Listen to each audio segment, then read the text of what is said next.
अस्सलाम वालेकुम स्टूडेंट्स। आज हम चैप्टर नंबर 5 स्टार्ट करेंगे। चैप्टर नंबर 5 सेट्स से रिलेटेड है और एक्सरसाइज 5.1 में हमने डिफरेंट सेट्स की जो प्रॉपर्टीज़ हैं उन्हें प्रूव करना है। क्वेश्चन नंबर 1 में हमने कम्यूटेटिव प्रॉपर्टी ऑफ यूनियन और इंटरसेक्शन दोनों प्रूव करनी है। तो कम्यूटेटिव प्रॉपर्टी ऑफ यूनियन क्या होती है कि A union B is equal to B union A. यहाँ पे हमें दो सेट्स गिवन है ए एंड बी, हमने इन दोनों का यूनियन निकाल लेना है। तो पहले हमने ए यूनियन बी निकालना है। ए यूनियन बी में हम क्या करते हैं कि ए और बी के जितने भी एलिमेंट्स होते हैं उन दोनों को कंबाइन करके लिख देते हैं। इसमें हमने ये ध्यान रखना होता है कि कोई भी एलिमेंट रिपीट नहीं होना चाहिए। अगर एक एलिमेंट दोनों सेट्स में है तो हम उसको एक ही दफ़ा यूनियन में लिखते हैं। तो यहाँ पर हमने दोनों कंबाइन करके लिख लिया, तो ये हमारे पास ए यूनियन बी आ जाता है। इसी तरह दूसरी साइड पे हमारे पास बी यूनियन ए था, मतलब अब हम बी सेट पहले लिखेंगे और ए बाद में लिखेंगे। जब हम इसका यूनियन निकालेंगे तो वो भी हमारे पास ए यूनियन बी के इक्वल आता है। इससे हमारा क्या प्रूफ हो गया कि A union B is equal to B union A. अब हमें कम्यूटेटिव प्रॉपर्टी इंटरसेक्शन के लिए भी इक्वल प्रूफ करनी है। तो वो क्या होती है, A intersection B is equal to B intersection A. यहाँ पे हमने लिख लिया ए इंटरसेक्शन बी। ए और बी सेट्स लिखेंगे और उन दोनों का इंटरसेक्शन फाइंड करेंगे। इंटरसेक्शन क्या होता है, जो दोनों सेट्स में कॉमन आ रहा होगा। इन दोनों सेट्स में देखें तो हमारे पास 5 और 7 कॉमन आ रहे थे, वो हमने यहाँ पर लिख लिए। सेकंड हमारे पास क्या था कि अब हमने B intersection A find out करना है। उसमें हम लोग बी सेट पहले लिखेंगे और ए बाद में लिखेंगे। तो उसमें भी हमारे पास जो कॉमन आता है, मतलब कि इंटरसेक्शन इसका 5 7 ही आता है। तो दोनों साइड्स हमारे पास इक्वल प्रूव हो गई हैं। A intersection B is equal to B intersection A. तो यहाँ पे हमारे पास जो कम्यूटेटिव प्रॉपर्टी है यूनियन की भी और इंटरसेक्शन भी, वो दोनों हमने वेरीफाई कर ली हैं। अब क्वेश्चन नंबर फर्स्ट का ही जो सेकंड पार्ट है उसमें क्या दिया हुआ है कि x जो है, x such that x is a letter in word Gujarat and y is equal to y such that y is a letter in word Gujranwala. मतलब जो हमने x सेट बनाना है उसमें हमने गुजरात के लेटर्स लिखते हैं, मतलब GUJRAT को अलग अलग करके लिखते हैं ना, ये उस सेट के एलिमेंट्स होंगे। इसी तरह से जो हमारे पास y होगा उसमें हमने गुजरावाला में जितने भी लेटर्स आ रहे हैं उनको हमने वाई सेट में लिख लेना, ये वाई के एलिमेंट्स होंगे।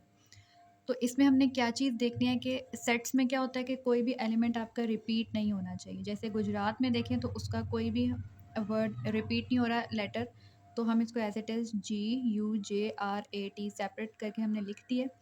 अगर हम गुजरावाला में देखें तो हमारे पास ए जो है वो 3 दफ़ा रिपीट हो रहा था, तो ए हमने यहाँ पर सिर्फ एक ही दफ़ा लिखना है, उसको रिपीट नहीं करना।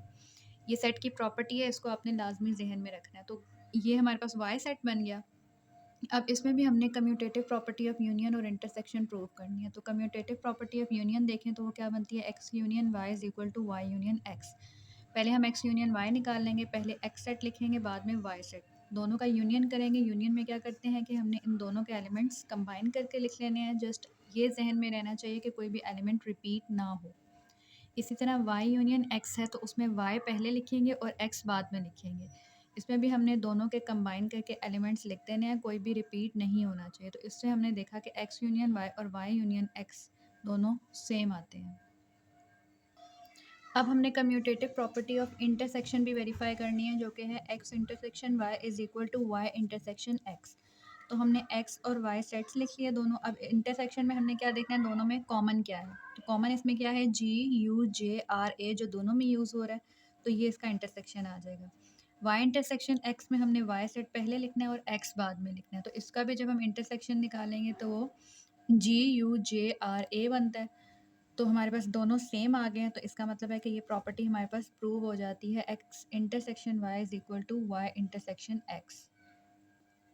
इसी का जो थर्ड पार्ट है उसमें क्या है कि m is a set of vowels in English alphabets and n is a set of consonants in English alphabets. हमने m और n दो सेट्स बनाने हैं। m में हमने वॉवल्स रखने हैं। हमारे पास वॉवल्स क्या होते हैं, A E I O U। बाकी जितने भी अल्फ़ाबेट्स रह जाते हैं वो कॉन्सनेंट्स में आएंगे, उसको हम सेट नंबर n सेट के अंदर लिख देंगे। इसके अलावा जितने भी रिमेनिंग होंगे वो हम n में लिख देंगे। इसके लिए भी हमने वही दो प्रॉपर्टीज़ प्रूव करनी है। पहले commutative property of union, m union n is equal to n union m। m और n का यूनियन करेंगे, m सेट पहले लिखेंगे और n बाद में लिखेंगे। इन दोनों का जब हम यूनियन लिखेंगे तो हमारे पास कंप्लीट सारे के सारे अल्फ़ाबेट्स आ जाएंगे, A B C से लेकर XYZ तक। इसी तरह अगर हम n यूनियन m करें, मतलब अब एन सेट पहले लिखें और एम बाद में लिखें। इनका जब हम यूनियन लिखेंगे, जब हम सारे कंबाइन करेंगे तो हमारे पास कंप्लीट ABC बन जाएगी, दैट इज़ ABC यहाँ से लेकर XYZ तक। तो हमारी ये प्रॉपर्टी प्रूव हो जाती है। अब हमने इसी के लिए commutative property of intersection prove करनी है, मतलब M intersection N is equal to N intersection M। तो M इंटरसेक्शन N लेंगे, M सेट पहले लिखेंगे, N बाद में लिखेंगे। अब इसमें हमने इंटरसेक्शन मतलब कि कॉमन फाइंड आउट करना है, तो इनमें से कुछ भी कॉमन नहीं आएगा क्योंकि एक सेट में आपके वावल्स हैं और बाकी जितने भी रिमेनिंग अल्फ़ाबेट्स हैं वो दूसरे सेट में हैं। तो इसमें इन दोनों में कोई भी चीज़ कॉमन नहीं है, तो एम्प्टी सेट आ जाएगा।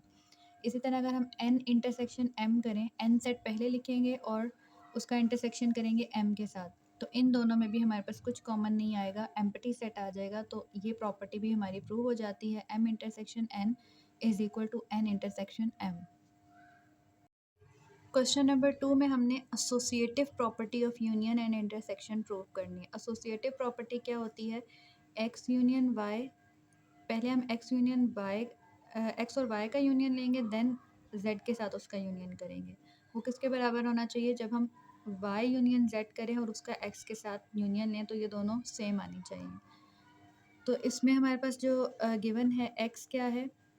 X is equal to 2x such that x belongs to natural number and x is less than 20। मतलब इसमें आपका x क्या बनेगा? x है नेचुरल नंबर्स लेस देन 20 तक, मतलब कि 1 से लेकर 19 तक। और आपने इसको किस तरह से लिखना है? 2x की फॉर्म में लिखना है, मतलब 19 तक आपके पास जितने भी नेचुरल नंबर्स हैं उनको आपने 2 से मल्टीप्लाई करके लिखना है। तो ये आपके पास x सेट बन जाता है। आपने तमाम जो 19 तक नेचुरल नंबर्स हैं उनको 2 से मल्टीप्लाई करके लिख देना है, तो ये आपके पास इस तरह से सेट बन जाता है। इसी तरह y अगर देखें तो y is set of first 6 natural multiples of 3। इसमें आपने 3 के फर्स्ट 6 मल्टीपल्स लिखने हैं, तो ये आ जाएगा 3, 6, 9, 12, 15 एंड 18। ठीक है। इसी तरह z जो है उसमें क्या है कि 6x and x belongs to whole number and x is less than 20। मतलब इसमें जो आपने x लेना है वो होल नंबर्स होंगे लेस देन 20। तो होल नंबर हमारे 0 से स्टार्ट होंगे, 0 से लेकर 19 तक, और उनको हमने 6x की फॉर्म में लिखना है, मतलब उनको 6 से मल्टीप्लाई करके लिखना है। तो ये 0 से स्टार्ट होगा, 0, 6, 12, 18 up to so on, and पे जो होगा हमारे पास 19, उसको जब 6 से मल्टीप्लाई करेंगे तो 114। ये हमारे पास तीनों सेट्स बन गए। अब हम एसोसिएटिव प्रॉपर्टी ऑफ यूनियन पहले प्रूव करेंगे, तो उसके लिए हम क्या लेंगे? लेफ्ट हैंड साइड पे हमारे पास क्या आ जाएगा? एक्स यूनियन वाई, उसको हमने इंटरसेक्शन करना है जेड के साथ, मतलब पहले यूनियन। तो पहले हमने एक्स और वाई का यूनियन लेना है, देन हमने उसको जी के साथ यूनियन करना है। तो जब हम एक्स यूनियन वाई करेंगे, एक्स और वाई का यूनियन लेंगे, इसमें इन दोनों के तमाम एलिमेंट्स हमने लिख देने हैं। ठीक है। कोई भी एलिमेंट हमारे पास रिपीट नहीं होना चाहिए। तो ये स्टार्ट में जो है वो हमारे पास सीक्वेंस कुछ इस तरह से बनेगा, 2, 3, 4, 6, 8, 9, 10, 12, 14, 15, और ये 18 के बाद हमारा वही सीक्वेंस रिपीट होगा 20 से लेकर 38 तक, जो हमारा एक्स सेट में था। तो इसको हम अप टू सो ऑन 38 तक लिख देंगे। इसी तरह अब इसी को जब एक्स यूनियन वाई का हमने यूनियन निकालना है जेड के साथ, तो पहले जो हमने एक्स यूनियन वाई ऊपर निकाला है वो सेट लिख लेंगे और उसका यूनियन करना है जेड के साथ, तो साथ में हम लोग जेड वाला भी लिख देंगे। तो इसका जब हम यूनियन निकालते हैं तो हमारे पास इस तरह से दोनों को कंबाइन करके आ जाता है 0, 2, 3, 4, 6, 8, 9, 10, और ये अप टू सो ऑन 114 तक। ये हमारे पास लेफ्ट हैंड साइड का आंसर आता है। राइट हैंड साइड क्या है कि X union Y union Z, मतलब इसमें हमने पहले वाई यूनियन जेड निकालना है और उसका यूनियन करना है एक्स के साथ। तो पहले हम वाई यूनियन जेड निकाल लेंगे, वाई सेट लिख दिया और जेड सेट लिख दिया, इन दोनों का यूनियन करेंगे, कंबाइन करके हमारे पास ये वाला सेट बन जाएगा। उसके बाद हमने इसी के साथ x का यूनियन करना है, मतलब पहले हम x लिखेंगे और x का यूनियन हमने किसके साथ करना है? जो y यूनियन z ऊपर निकाला होगा, इन दोनों का यूनियन करेंगे, दोनों कंबाइन करके लिखेंगे, तो हमारे पास ये सेट आ जाएगा। पिछले वाले पार्ट में भी हमारा यही आंसर आया था, तो इससे हमारे पास जो लेफ्ट हैंड साइड है वो इक्वल आ जाती है राइट हैंड साइड के। इसके बाद हमने एसोसिएटिव प्रॉपर्टी इंटरसेक्शन के लिए प्रूव करनी थी। तो इंटरसेक्शन के लिए क्या होगा? हमने कॉमन वाले देखने होंगे। इसमें क्या करना है? पहले लेफ्ट हैंड साइड ले लेंगे जो कि है x intersection y intersection z। तो पहले हमने x इंटरसेक्शन y निकालना है, तो एक्स और वाई सेट यहाँ लिख देंगे, इन दोनों का इंटरसेक्शन, इन दोनों में क्या चीज़ कॉमन आ रही है, तो कॉमन सिर्फ ये 3 एलिमेंट्स आ रहे हैं, 6, 12 एंड 18।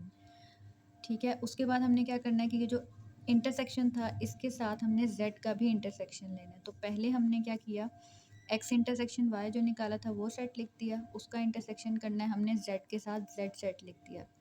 इससे हमारे पास जो आंसर आता है that is 6, 12 and 18।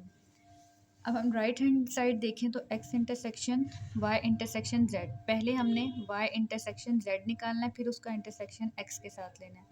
y intersection z देखें तो यहाँ पे y सेट लिख लेंगे और उसका इंटरसेक्शन करेंगे z के साथ। इन दोनों का इंटरसेक्शन यानी कि इन दोनों में जो कॉमन एलिमेंट्स हैं वो क्या आ गए, 6, 12 एंड 18। अब हमने इसका इंटरसेक्शन करना है x के साथ, पहले हम x सेट लिख लेंगे, उसको इंटरसेक्शन करना है जो हमने y इंटरसेक्शन z निकाला होगा। इन दोनों का इंटरसेक्शन करेंगे, दोनों में जो कॉमन एलिमेंट्स हैं वो 6, 12 और 18 थे। इससे हमारे पास जो लेफ्ट हैंड साइड है वो राइट हैंड साइड के इक्वल आ जाती है और एसोसिएटिव प्रॉपर्टी प्रूव हो जाती है।